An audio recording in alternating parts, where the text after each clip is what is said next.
Dito ulit kami sa may Colnago. I'll buy something here. So, kaya nandito kami sa Colnago. I'll show you kung ano yung binili ko later on.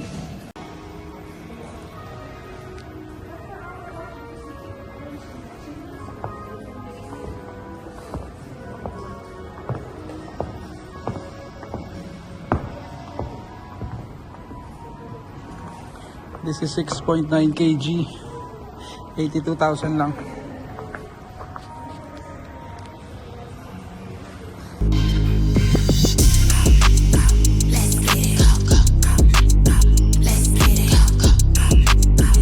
Yun, good morning, good afternoon, good evening. Saan man kayo naroroon. Dito lang ulit tayo sa The Riot Cycle Track.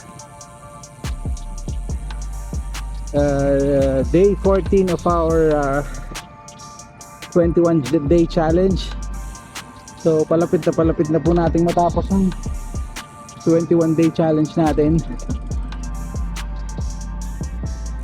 So bakit nandito ulit kami? Because kasama ko pa rin si partner. Finally nakita na kami ni Happy Pedal. So ito ang ebidensya, nakita na kami. Yan, so binigyan niya tayo ng mga konting tips on how to improve my cycling skills, to put a little science to it. Pero still it's a long way to go kasi medyo ang biking style natin is yung walang science, kung ano lang yung alam natin, basta magpedal, magpaandar, yun lang. So anyway, simulan natin ng we're going back to basics. Tingnan natin kung anong natin ngayon. So sabi niya is continue doing high cadence para to improve yung ating weight loss. Natin mas effective sa weight loss natin daw yung high cadence. So titingnan natin, talagang sabi niya nakakapagod lang talaga daw. Between 80 to 90 dapat hindi bababa ng 80.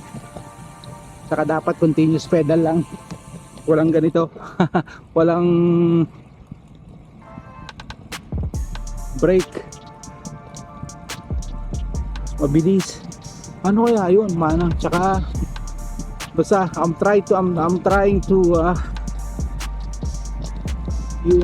tandaan kung ano yung mga sinasabi niya.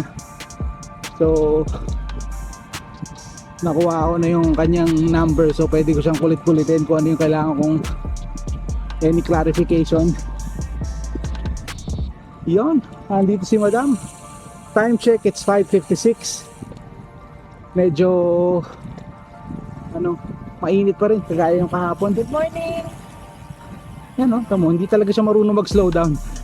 Bumabati siya ng good morning pero na-overshoot niya naman niya tayo.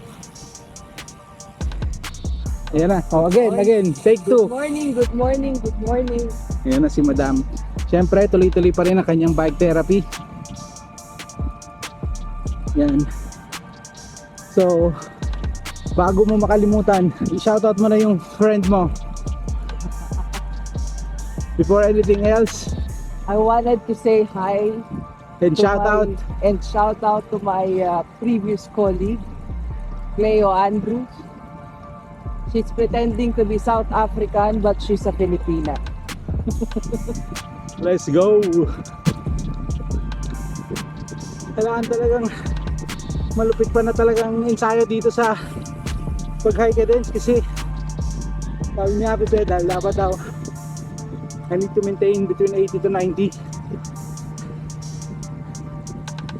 Kaya lang paano kung pagod na ako? Napapatigil ako pag pagod na. So kailangan lang natin push a little more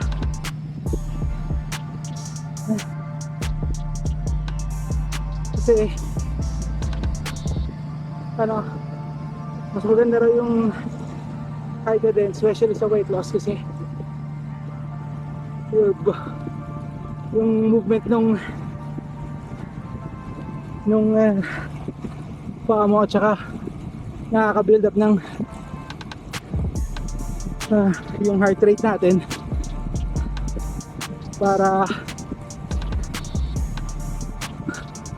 pagpawisan tayo kagad yan. Pero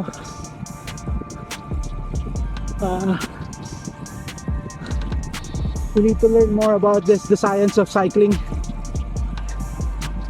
So papaturo tayo, kaya tayo guys mag-a-attend tayo ng mga beginner class nya. So iano natin yan, i-vlog natin yan once na maka-attend tayo. Grabe yung init ng hangin.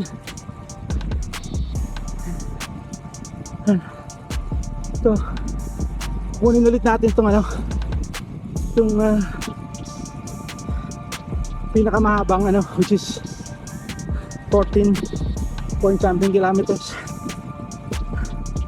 mga 14.5 yata to. Kailangan talagang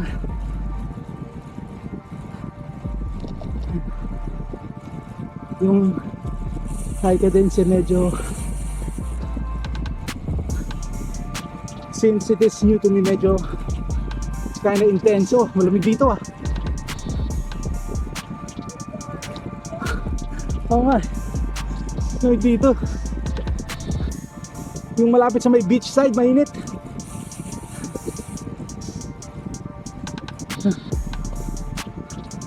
Kailangan natin i-maintain between 80 to 90. Oh, lamig dito.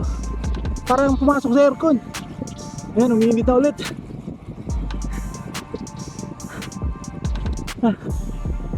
Hirap ah. Pero I'm liking it. Let's go. Grabe talaga tong high cadence na training. 11 kilometers. Pero tagaktak na yung pawis natin. Pero ang heart rate naman natin nasa 142. May mga pahinga rin ako in between just to catch up my breath. Kasi hindi ko yata kahit tuloy-tuloy na ganito lang, 80 to 90 naka-dance lang. I need a breather for kaya ngayon. Holy!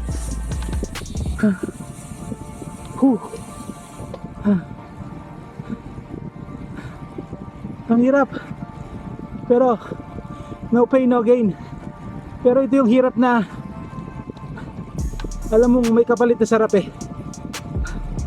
It's difficult but it's not miserable. Yung ganong type ah. So antay ulit natin dito si Mrs. sa may drinking station dito. Oh, let's go! Ayun, sunrise na. Andito na kami sa may bridge over troubled water. Sunrise. Grabe yung high cadence na yun. Tulo pawis namin hanggang pae. Yun nga lang, kailangan namin i-stop kasi ito si madam, hindi niya kayang mag-hydrate while riding. Hindi mo nakasya ako ng bag.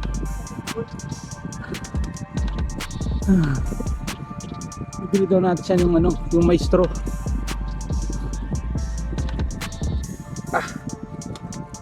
So far na 12 kilometers na kami. So today we will try to do 40 since medyo maaga-aga tayo. We will try. That's the keyword, try. We'll try to do 40. Kasi because of yung ginagawa namin high cadence, baka maaga tayong mapagod. So kaya saying I will try, but eventually ano din natin yung 40. Kaya yung 40 kung mag-chill ride kami, no? Ayaw ko ride. So, ayaw niya mag-chill ride. Malakas talaga si madam eh. Malakas ang hangin niya eh. Kung chill ride, dapat nando tayo sa Grand Mall, Lipa. Pero dito, imposible mag-chill ride ka dito.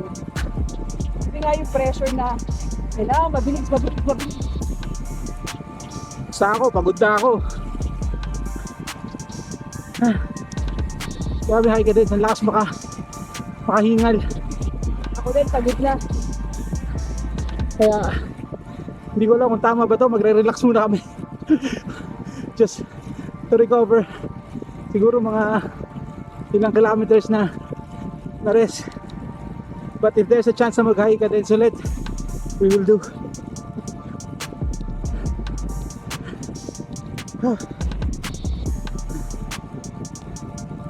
Kailangan pa talagang magbuwas ng, oh my god, ng timbang. Kasi yung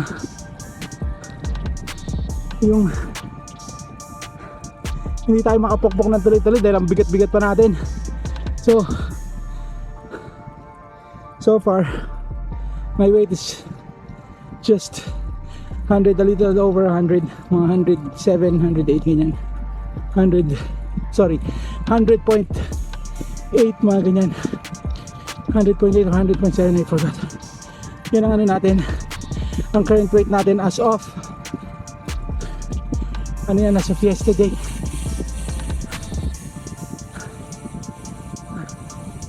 Tapos yung tawag dyan, yung bago ako magbakasyon sa Pilipinas, I was at 97.1. So now it's almost 3 months na hindi ko pa rin nare-recover yan. Yung 97, kumbaga ang tagal ko na stuck sa 102, 103, 101 to 103. Kasi ano, walang disiplina sa pagkain.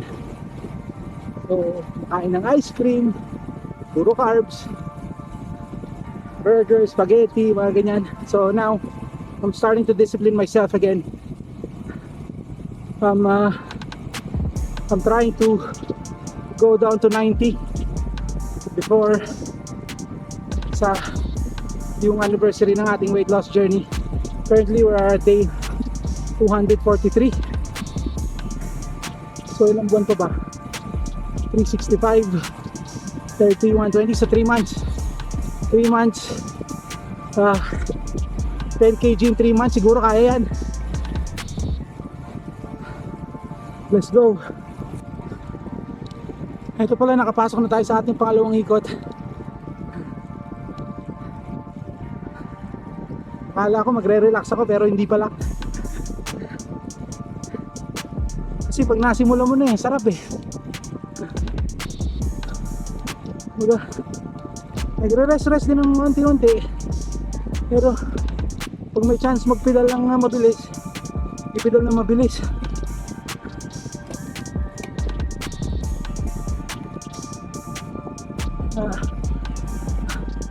Tuloy-tuloy lang. Pag ano, pwede naman mag-rest.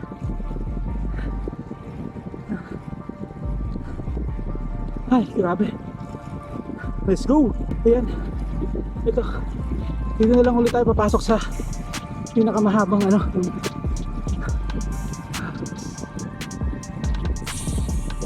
Pinakamahabang loop. Para ano. Ang layo ni madam eh. Ang layo na niya. Bali, antayin natin ulit siya doon sa may water station doon. Pero I don't know if you can see, yan, medyo drenched, ano na, basang-basa na ako sa pawis. Pero ang sarap ng ganyan eh, talagang ito pa naman pag hindi tayo magbawas. So I wanted to increase my kilometers, so yung may riding hours, para at least makakain tayo ng marami-rami, diba? Kasi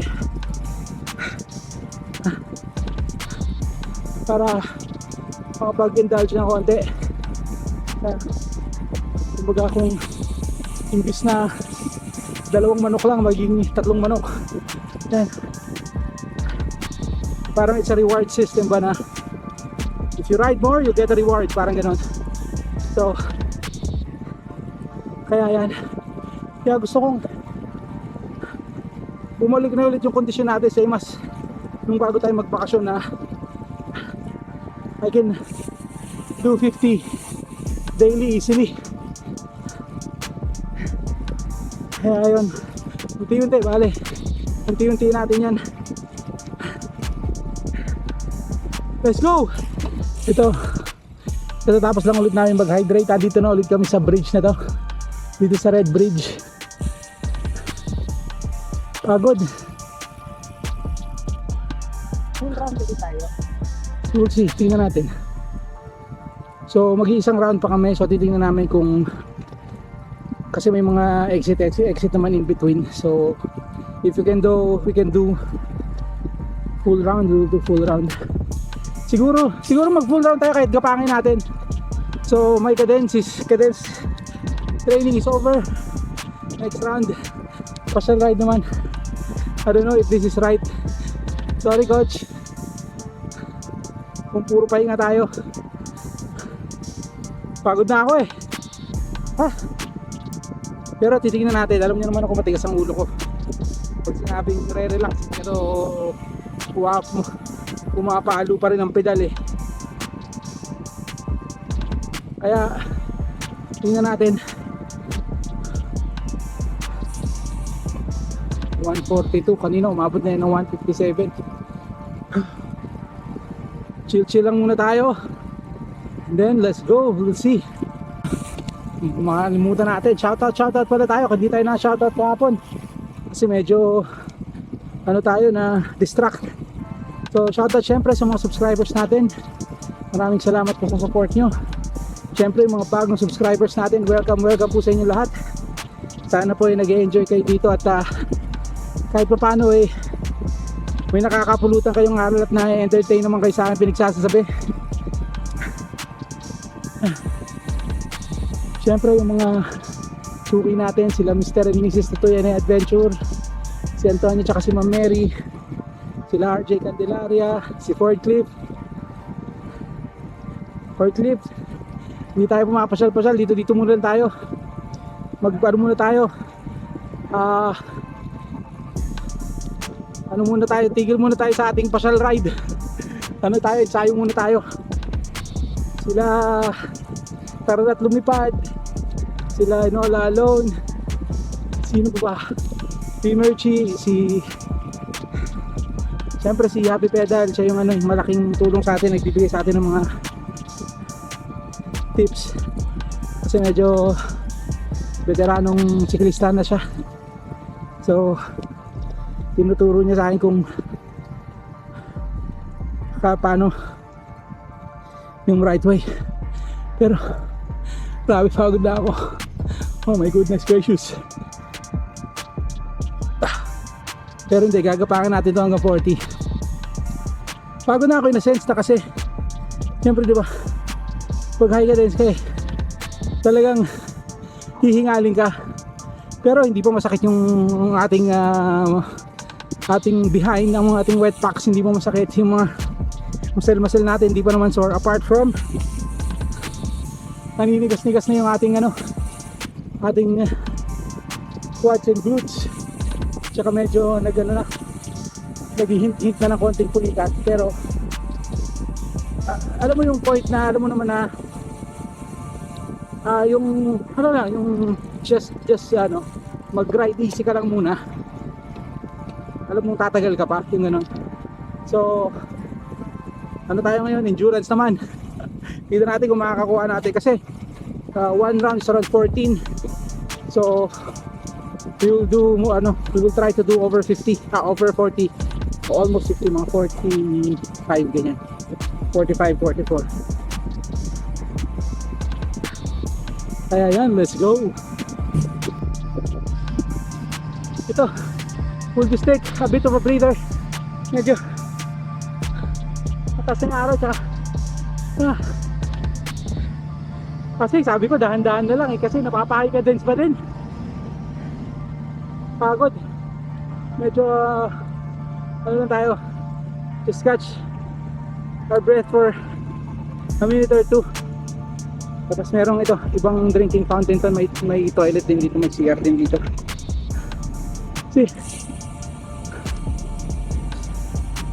kumbaga struggle tayo ng konti kasi sa kakulitan ko, ayaw magpahinga sa pagpedal eh. Ayan, dito tayo, dito si Madam sa harapan. Toilet dyan, mayroong drinking fountain banda doon. Yun, let's go. Eto, naka-hydrate na kami. Less than, nakakinip din kasing magpahinga doon ang wala namang ginagawa, kaya parang wala pa yata kami isang minuto doon. Uminom lang talaga, then tried out na ulit. Ito na lang pahinga ko, dahan-dahan na lang ako, gagapangin ko na lang to. Do your own pace, it's okay. I'm okay. Do your own pace, I'll catch up with you. Diretso tayo ha, doon tayo sa may beach side. Ito na lang ang ating breather. Ito na lang ang ating pahinga. Kaya promise, bagal na tayo kasi talagang I am ano na ako, wasted. Laspag na.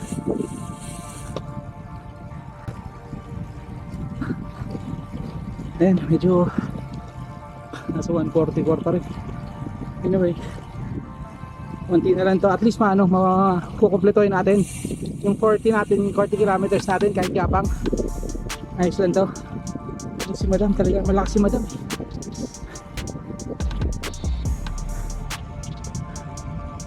Ano pa yan ha, yung bike pa niya hindi wrong bike pa siya, hindi niya fit yung bike, masyadong malaki yung bike sa kanya. Lalo na siguro if she's using the right bike, iwanan tayo niyan.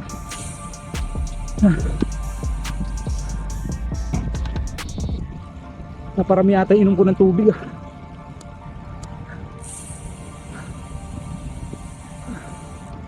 Ayan, so yan na, let's go, see you sa exit. Pero tignan muna, bulong muna na pala natin kasi Madam, ayaw niyan. Dito kasi sa diretsong pa kanina, doon tayo lumiko doon side. Ito, isang diretso lang dito, ito lang yung pataas dito, yung bridge na to, then after that diretso na.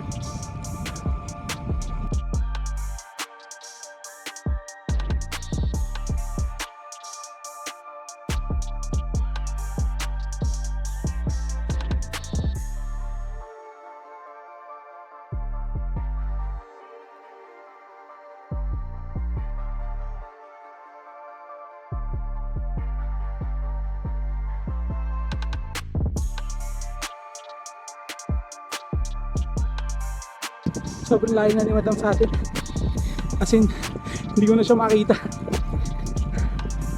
Anyway, kami na brink of tutukod na. I'm really exhausted.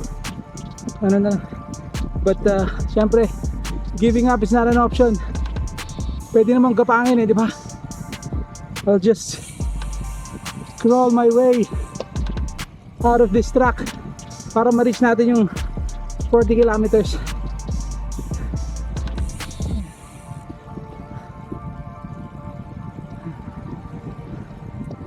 Nag-over na ako sa pag ang layo na niya, hindi ko na siya maabot. Mukhang aasarin pa ako na, naantay sabi niya, hinintay pa kita eh. First cyclist I've seen today. Oh, hey.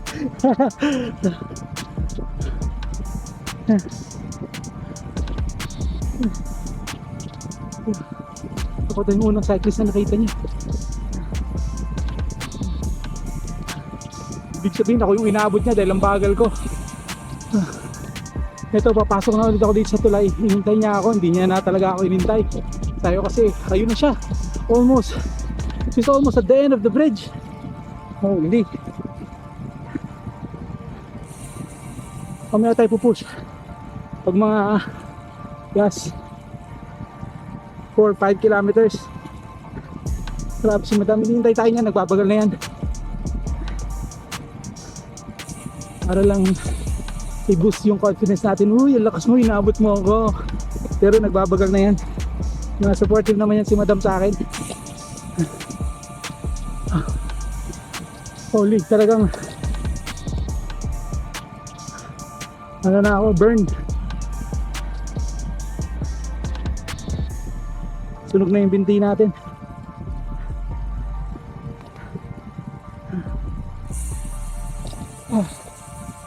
Sarap naman dito. Oh my goodness.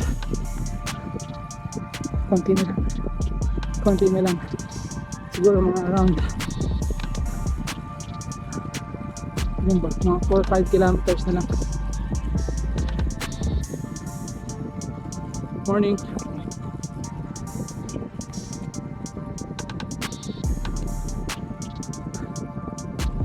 Try natin bilisan ng konti. Holy, hindi kaya. Sige, see you sa exit. Ayan, grabe si madam, talagang dinrap tayo, iniwan na tayo. Talagang literal na ginapang mo tong up to 40 kilometers. Well anyway, achieve naman natin. 40 kilometers done. Day 14 done. I'm a bit exhausted.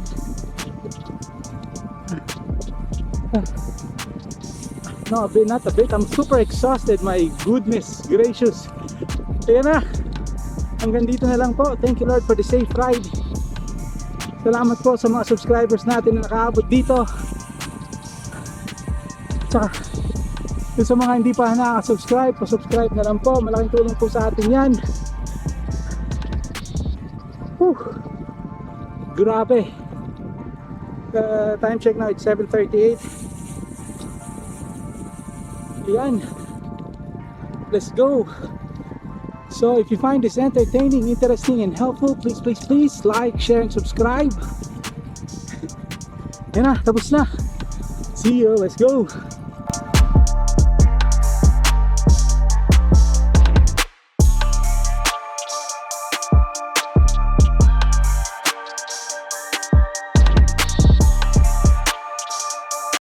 Dito ulit kami sa may Colnago. I'll buy something here. So kaya nandito kami sa Colnago. I'll show you kung ano yung binili ko later on. Surprise. Madam, ikaw, ano ba? Okay lang ba yung binili ko? Parang kulang yun. Parang may mas maganda doon. Tingnan natin. Ako, I'm satisfied with what I choose. Sorry, medyo bushy na yung ano. I'm satisfied sa napili kong dito sa Colnago. So okay na siguro sa akin yun. Pero ano naman yan, for today lang naman yan. Baka next week I'll buy another. Walang challenge yan, promise. Ayun, dumating na yung binili ko sa Colnago. Let's go. Ano siya, tag-isa kami ni madam. Kasi nakakaawa naman siya kung ako lang ang meron eh. Eto na. Yan, pinabili namin 2 cappuccino. At 3 actually, 1 ice, 2 cappuccino, tsaka 3 croissant. So madam, ano masasabi mo sa nabili natin dito sa Colnago? Sulit. Next week ulit, bibili ulit kami dito. Let's go!